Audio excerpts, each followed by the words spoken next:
Introduction.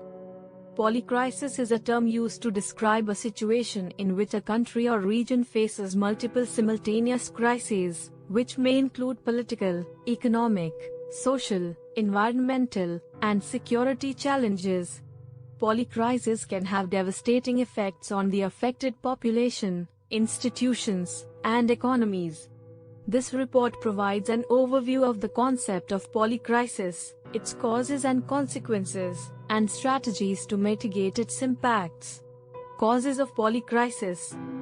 Polycrisis can be triggered by a range of factors, including political instability, economic recession, social unrest, natural disasters, and pandemics.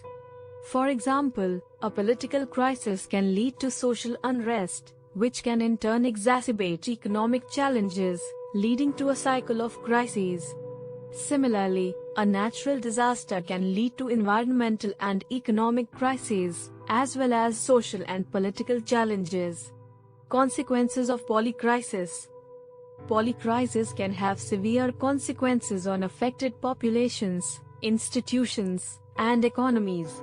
The most common consequences include a breakdown of social order, increased poverty and inequality, reduced access to basic services such as healthcare and education, and increased migration and displacement.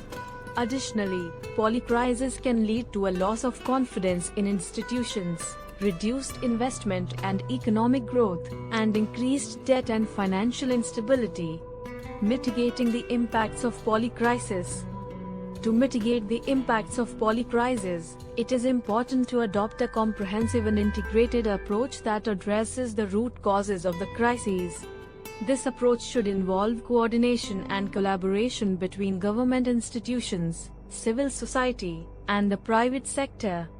Some strategies that can be employed to mitigate the impacts of polycrisis include strengthening institutional capacity. This involves building strong institutions that can effectively manage crises and provide essential services to the population. Promoting economic growth and job creation. This can help reduce poverty and inequality, and provide the population with the resources to cope with the crises. Investing in social services. This includes investing in healthcare, education, and social protection programs to support the population during the crises. Strengthening social cohesion. This involves promoting unity and social cohesion, and reducing the risk of conflict and violence during the crises.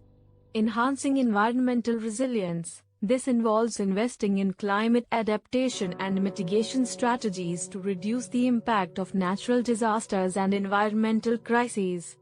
Conclusion. Polycrises are complex and challenging situations that require comprehensive and integrated approaches to address their root causes and mitigate their impacts. The adoption of such approaches requires coordination and collaboration between government institutions, civil society, and the private sector. By adopting these strategies, it is possible to reduce the impact of polycrisis on affected populations, institutions, and economies, and promote sustainable development.